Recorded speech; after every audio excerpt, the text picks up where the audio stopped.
மேற்கு வங்கத்தில் மாட்டு இறைச்சியின் பெயரால் அரசியல் செய்யும் பாஜக. தங்களுடைய வாழ்வாதாரத்தை அளிக்கக்கூடிய பாஜக அரசு கொந்தளிக்கும் இந்துக்கள். மத நல்லிணக்கத்தை சீர்குலைத்து மத மோதலை உண்டாக்க துடிக்கும் பாசிச கும்பல்.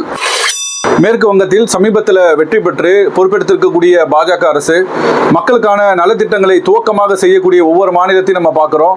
ஆனால் இந்த மேற்கு வங்கத்தில் பார்த்தீங்கன்னா துவக்கமாகவே ஒரு மத மோதல் அரசியலை, அதாவது மாட்டு இறைச்சியின் பெயரால் இத்தனை ஆண்டு காலமாக பல மாநிலங்களில் செய்து வந்ததை இப்பொழுது முதலாக மேற்கு வங்கத்துக்குள் நுழைந்திருக்கக்கூடிய பாஜக அரசு மாட்டு இறைச்சியின் பெயரால் மிகப்பெரிய ஒரு அரசியலை இன்றைக்கு துவங்கி இருக்கிறார்கள். இந்துக்களாக இருக்கக்கூடிய விவசாயிகள் தங்களுடைய விவசாயத்திற்கு பயன்படாத மாடுகளை எல்லாம் சந்தையில் விற்பனை செய்வார்கள்.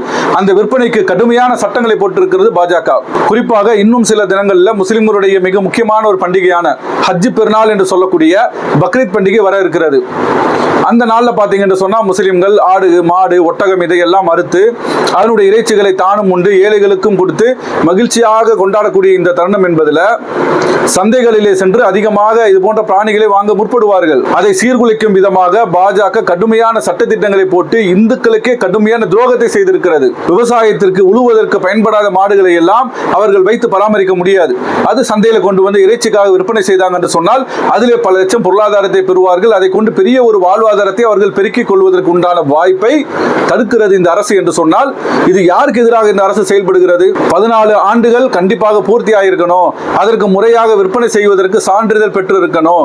இன்னும் சொல்ல போனா இன்னைக்கு பாத்தீங்கன்னு சொன்னால் மாடுகளை ஏற்றி சந்தைக்கு கொண்டு செல்லக்கூடிய நேரத்தில் வெற்றி பெற்ற பாஜகவினுடைய ஒரு பெண் எம்எல்ஏ அந்த மாட்டினுடைய பிறப்பு சான்றிதழை கேட்டு பிரச்சனை செய்திருக்கிறார்கள். இன்றைக்கு சமூக ஊடகத்தில் மெயின் ஸ்ட்ரீம் மீடியாவில் இதை செய்தியா பார்க்கிறோம். அதே மாதிரி இந்த பிரச்சனைகளால் பாதிக்கப்பட்ட இந்து பெண்கள் இப்படியெல்லாம் தங்களுடைய ஆதங்கத்தை கொட்டி தீர்க்கிறார்கள் என்பதை இந்த வீடியோல பாருங்க. அவர்கள் வங்க மொழியிலே பேசுகிறார்கள். அவர்கள் சொல்றாங்க, நாங்கள் இந்துக்களும் முஸ்லிம்களும் சகோதரர்களாக வாழ்ந்து வருகிறோம். ஏன் முஸ்லிம்களுக்கு மாடுகளை விற்பனை செய்யக்கூடாது என்று இவர்கள் தடுக்கிறார்கள்? நாங்கள் பெரும் பொருளாதார கடன்ல நாங்கள் இருக்கிறோம். பல லட்சம் ரூபாய் கடன்களை பெற்றிருக்கிறோம். வீட்டு வாசல கடனாளிகள் நிற்கிறார்கள். இந்த மாடுகளை எல்லாம் நாங்கள் விற்பனை செய்தால்தான் எங்களுடைய வாழ்வாதாரத்தை நாங்கள் பெருக்கிக் கொள்ள முடியும். கடனிலிருந்து நாங்கள் விடுபட முடியும். எங்களுடைய வாழ்வாதாரத்தில் மண்ணலி போடக்கூடிய இந்த பாஜக அரசு எவ்வளவு பெரிய மோசமாக செயல்படுகிறார்கள் என்றெல்லாம் அந்த மக்கள் எல்லாம் கண்ணீர் விட்டு கதறக்கூடிய காட்சியை நம்ம பார்க்கிறோம்.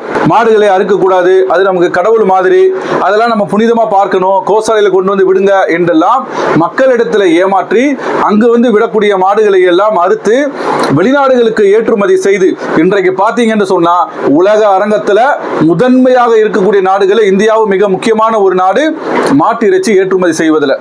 அப்ப இங்க உள்ள இந்துக்கள் விவசாயிகள் பிழைக்க கூடாது, முஸ்லிம்கள் இங்க சகோதரர்களாக இந்துக்களோடு பழகி வாழக்கூடாது, முஸ்லிமுடைய பண்டிகைகளை சீர்குலைக்கணும், இந்துக்களுடைய வாழ்வாதாரத்தை சீர்குலைக்கணும்.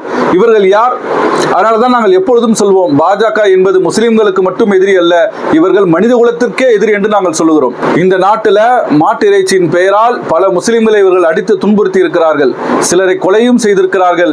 இவர்கள் கடைசியாக இன்றைக்கு இந்துக்களுடைய வாழ்வாதாரத்தையும் அளிக்கக்கூடிய ஒரு வேலையை செய்து கொண்டிருக்கிறார்கள். ஆனால் எதிர்காலத்தில் நிச்சயமாக நான் சொல்கிறேன், இந்த பாசிச கும்பலை முஸ்லிம்கள் மட்டுமல்ல இந்துக்களே இந்த தேசத்தை விட்டு இவர்களை அடித்து துரத்தக்கூடிய நாள் ரொம்ப தூரத்தில் இல்லை. கண்டிப்பாக அது இந்த தேசத்தில் நடக்கும். பாசிசம் என்றைக்கும் நீண்ட நாள் அவர்கள் பயணித்தது கிடையாது. அவர்களுக்கு ஒரு முடிவு இருக்கிறது.